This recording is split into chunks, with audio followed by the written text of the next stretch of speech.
जय हिंद फ्रेंड, हिंदी और प्राइड में आप सभी का स्वागत है। फ्रेंड्स, यहाँ पे यूजीसी नेट पेपर फर्स्ट के तहत हम यहाँ पे क्वेश्चन देख रहे हैं जो रिलेटेड है यूनिट 4 से। आपके जो संबंधित है ये क्वेश्चन कम्युनिकेशन आपके पाठ्यक्रम में है, तो वहाँ से ये क्वेश्चन है 141 नंबर क्वेश्चन से देखें। इसे प्रीवियस में हमने जो लेक्चर कवर किए उनमें जो भी प्रीवियस के क्वेश्चन आए हुए हैं इस टॉपिक से उसको किया है। और यहाँ पे देखिए जो इसका क्वेश्चन है कि नेटवर्क संचार में ब्लॉक के बारे में निम्नलिखित में से कौन सा कथन सही है। ब्लॉक की सामग्री को कोई भी संपादित कर सकता है। दूसरा, ब्लॉग एक सुसंबद्ध संचार प्रणाली है जो लोगों को तत्सम संवाद की सुविधा देता है। दूसरा, ब्लॉग के पोस्ट विपरीत कालक्रम में होते हैं। ब्लॉग ऐसे वेब पृष्ठों का इतिहास होता है जिसे आपने देखा है और जिसका अनुरक्षण ISP से होता है। तो देखिए, ब्लॉग जो होता है वर्ल्ड वाइड वेब पर उपलब्ध सोशल नेटवर्किंग साइट है जिसका संचालन किसी व्यक्ति अथवा संस्था द्वारा किया जा सकता है। यह एक व्यक्तिगत ऑनलाइन डायरी होता है। इसमें समानता एक मुख्य पेज होता है। ब्लॉग के संदर्भ में सही कथन, ब्लॉग के पोस्ट विपरीत कालक्रम में होते हैं, अर्थात सबसे नया ब्लॉग सबसे पहले दिखाई देता है। देखिए, यहाँ मैच लिस्ट 1 to 2 करना है। लिस्ट 1 सूची में एलिमेंट ऑफ कम्युनिकेशन दिया है। दूसरे में है कैरेक्टरिस्टिक फीचर्स, मूलभूत विशेषताएं। तो यहाँ पे संचार के तत्व में देखिए स्रोत, रिसीवर, मैसेज, चैनल। यहाँ देखिए क्रमशः में इन्हें सुमेलित करना है तो स्रोत, प्रापक, संदेश, चैनल। मूलभूत विशेषताओं में वाचिक, गैरवाचिक संकेत, संदेश की व्याख्या करने वाला व्यक्ति, स्रोत से वाचिक और गैरवाचिक संकेत, संदेश संप्रेषित करने हेतु प्रयुक्त साधन। तो यहाँ पे देखिए जो यहाँ पे सोर्स होता है ये वाचिक या गैरवाचिक संकेत देने वाला व्यक्ति अथवा घटना है। प्रापक, संदेश की व्याख्या करने वाला व्यक्ति। संदेश ये स्रोत से वाचिक और गैरवाचिक संकेत है। चैनल संदेश संप्रेषित करने हेतु प्रयुक्त साधन होता है। Which type of communication is most difficult in gearing message to an audience. श्रोता तक किस प्रकार के संदेश का संचार सर्वाधिक क्लिष्ट है। अंतःवैयक्तिक संचार, जनसंचार, अंतःवैयक्तिक संचार, समूह संचार। तो देखिए यहाँ पे जो श्रोता तक होता है जनसंचार, संप्रेषण में श्रोता तक संदेश का संचार सर्वाधिक क्लिष्ट होता है। इसे मास पब्लिक कम्युनिकेशन भी कहते हैं। इससे मौखिक या लिखित मीडिया के माध्यम से आबादी के बड़े हिस्से में सूचना प्रदान किया जाता है। उदाहरण पत्र, पत्रिकाएं, समाचार पत्र, रेडियो, मीडिया, टेलीविजन। देखिए यहाँ पे दिया है give below are two statement, one is labelled as assertion और दूसरा रीजन में दिया है। पहला यहाँ पे एक अभिकथन के रूप में लिखित है तो दूसरा कारण है। पहला है अपेक्षाकृत अधिक प्रभावी संप्रेषण तब होता है जब स्रोत और रिसीवर के बीच साम्यता हो। स्रोत और रिसीवर समान अर्थ लाने के लिए शब्दों की एक ही भाषा का प्रयोग करते हैं। उपरोक्त कथनों के आलोक में नीचे दिए गए विकल्पों में सही उपयुक्त चयन करना है कथन का। तो देखिए यहाँ पे अपेक्षाकृत अधिक प्रभावी संप्रेषण तब होता है जब स्रोत और रिसीवर के बीच साम्यता हो। ये कथन सत्य है तथा कथन सेकेंड, स्रोत और रिसीवर समान अर्थ लाने के लिए शब्दों की एक ही भाषा का प्रयोग करते हैं, ये भी सही है। निम्नलिखित में से कौन सा एक प्रभावी संप्रेषण के वर्धक है। ये क्या है? या देखने और सुनने की स्वतंत्रता, कोई क्या सोचता है, महसूस करता है या कहने की स्वतंत्रता, क्या होना चाहिए, क्या हुआ, क्या हो रहा है, क्या होगा, ये निर्णय लेने की स्वतंत्रता। इनके अलावा महसूस करता है या महसूस करने की स्वतंत्रता, हमेशा अनुमति के इंतजार से स्वतंत्रता। तो यहाँ पे देखिए क्रमशः एक जो प्रभावी संप्रेषण है, एक प्रभावी संप्रेषण के वर्धक निम्नवत हैं। ये क्या है? या देखने और सुनने की स्वतंत्रता, कोई क्या सोचता है, महसूस करता है, कहने की स्वतंत्रता, कोई क्या महसूस करता है, महसूस करने की स्वतंत्रता। सूची 1 को 2 से सुमेलित करना है। टाइप्स ऑफ कम्युनिकेशन, अधोगामी यानी संप्रेषण downward, upward communication, horizontal, grey point communication. तो यहाँ पे देखें क्रमशः अधोगामी संप्रेषण किसी भी संस्था का यह सर्व संप्रेषण तंत्र है। ऊपरीगामी संप्रेषण वर्तमान विषयों और समस्याओं की प्रतिपुष्टि के साथ व्यवस्थित करता है। जो क्षैतिज संप्रेषण है ये कार्य समन्वय हेतु निर्णय लेने में एक उपयोगी माध्यम बनाता है। ग्रे पॉइंट संप्रेषण संस्था के सदस्यों में संप्रेषण की आवश्यकता को पूरा करने के लिए प्रमुखता से बढ़ता है। Which of the following is an exclusive example of non-verbal cue? The include that pitch, rate, volume and use of pauses. निम्नलिखित में से कौन अकथनीय संकेत का अनन्य एग्जाम्पल है जिसमें आरोह, अवरोह, पिच, दर, रेट, मात्रा, वॉल्यूम और विराम पॉज का प्रयोग किया जाता है। लीनियर मॉडल ऑफ कम्युनिकेशन संप्रेषण का रेखीय मॉडल, इंटरेक्शन मॉडल, अकथनीय संकेत पैरालैंग्वेज, तो पराभाषा अकथनीय संकेत का नॉन एग्जाम्पल है जिसमें आरोह अवरोह दर रेट यात्रा वॉल्यूम और विराम पॉज का प्रयोग शामिल है। पराभाषा संचार का एक घटक है जो अर्थ को संशोधित कर सकता है तथा सूक्ष्म अर्थ तथा भावनाओं को प्रदान कर सकता है। प्रभावी संचार के लिए किस सहायक की आवश्यकता होती है?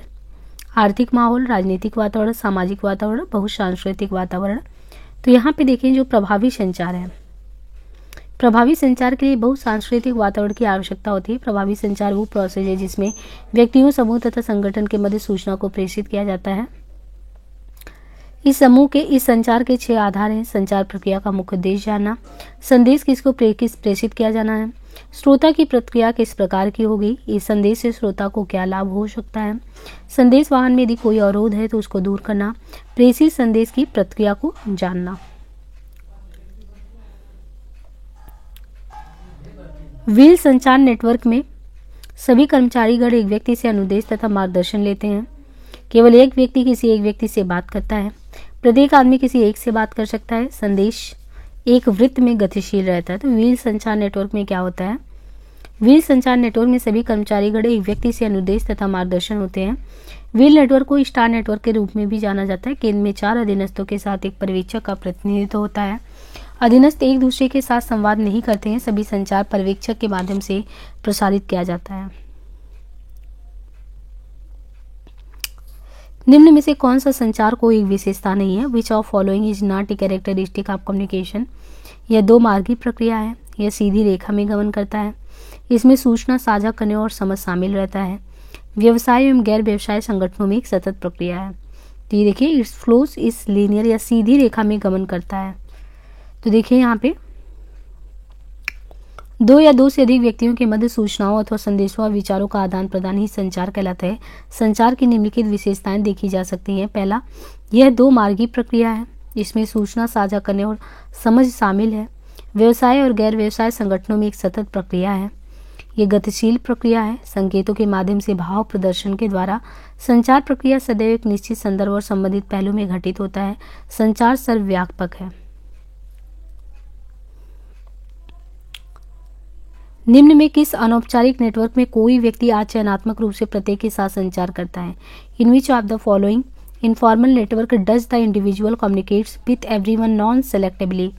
तो ये है एकल स्ट्रॉन्ड नेटवर्क में, सिंगल स्ट्रॉन्ड नेटवर्क में। गॉसिप नेटवर्क गपसप प्रणाली में स्वतंत्र रूप से संचार होता है तथा सूचनाकर्ता प्रत्येक मिलने वाले को सूचना प्रसारित कर देता है। इसे सूचना का प्रसारण बृहद स्तर पर हो जाता है। इस तरह के संचार में केवल विश्वसनीय लोगों के बीच ही सूचना का संचार होता है। अन्य कार्मिकों तक सूचना का प्रसारण निषेध होता है।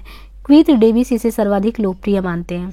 प्रायिकता नेटवर्क प्रोबेबिलिटी नेटवर्क या नेटवर्क प्रायिकता के सिद्धांत पर कार्य करता है, जिससे सूचना का प्रसारण बिना किसी उचित तरीके से होता है। मैच द फॉलोइंग, निम्न को सुमेलित कीजिए। काइनेसिक्स, इनकोडिंग संकेतीकरण, वर्बल कम्युनिकेशन मौखिक संचार, प्रॉक्सिमिक्स और कम्युनिको। यहाँ पे देखिए body moments, formulation of message, Skype cell call, space around the speaker. यहाँ पे देखिए क्रमशः इन्हें।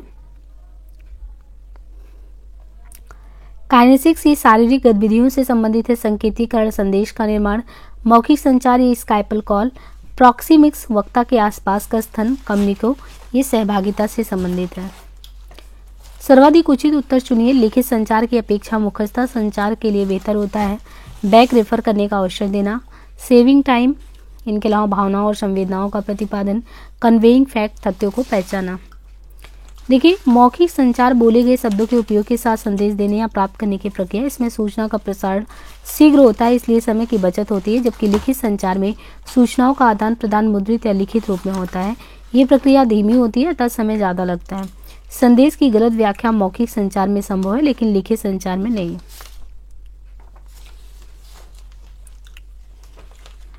लिखित संचार में उचित रिकॉर्ड है, जबकि मौखिक में ठीक इसके विपरीत है। लिखित संचार में पूर्व शर्त है कि प्रतिभागियों को साक्षर होना चाहिए, जबकि मौखिक में ऐसी कोई शर्त नहीं है। नीति विवरणों का संचार कार्यक्रम एवं उद्देश्य तथा मातहतों के लिए आदेश जारी करना क्या कहलाता है? Communicating policy statement programme and objective and issuing order to the subordinate are refer to as ये है डाउनवर्ड कम्युनिकेशन, नीचे की ओर संचारण।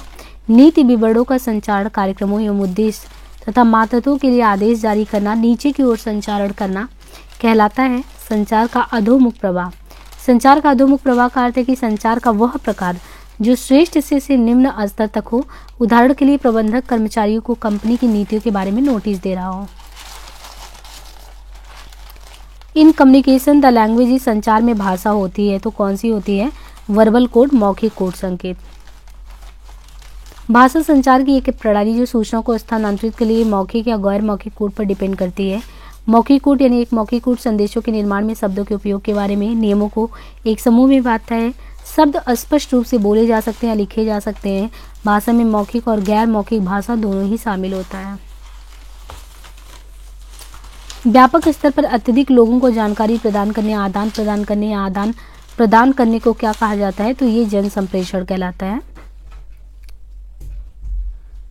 व्यापक स्तर पर अत्यधिक लोगों को जानकारी प्रदान करने या आदान प्रदान करने को जन संप्रेषण मास कम्युनिकेशन कहा जाता है। जन संप्रेषण आधुनिक युग का काफी प्रचलित शब्द है। जन संप्रेषण का अर्थ विशाल जनसमूह के साथ संप्रेषण करने से है। इसे मध्यस्थता संप्रेषण भी कहते हैं या यांत्रिक उपकरणों का उपयोग करता है जिससे कई संदेशों को एक साथ बहुत लोगों तक पहुंचाया जा सकता है, जैसे समाचार पर, टेलीविजन, रेडियो, सिनेमा, इंटरनेट इत्यादि। अंतर्वैयक्तिक संप्रेषण, अंतर्वैयक्तिक संप्रेषण से तात्पर्य दो व्यक्तियों के बीच विचारों, भावनाओं, सूचनाओं के प्रत्यक्ष या अप्रत्यक्ष आदान प्रदान से है। इसी के आधार पर संप्रेषण प्रक्रिया आगे बढ़ती है, जैसे टेलीफोन पर वार्तालाप, ईमेल या सोशल नेटवर्किंग साइट पर चैटिंग अंतर्वैयक्तिक संप्रेषण के तहत आते हैं। जो क्षैतिज संप्रेषण होता है, जब किसी संगठन के एक ही स्तर के लोग आपस में संप्रेषण करते हैं तो उसे क्षैतिज संप्रेषण कहा जाता है। इसके तहत औपचारिक एवं अनौपचारिक दोनों ही संप्रेषण आते हैं। यह संप्रेषण समूह बनने में उत्प्रेरक का कार्य करता है। ग्रेप वाइन संप्रेषण क्या होता है?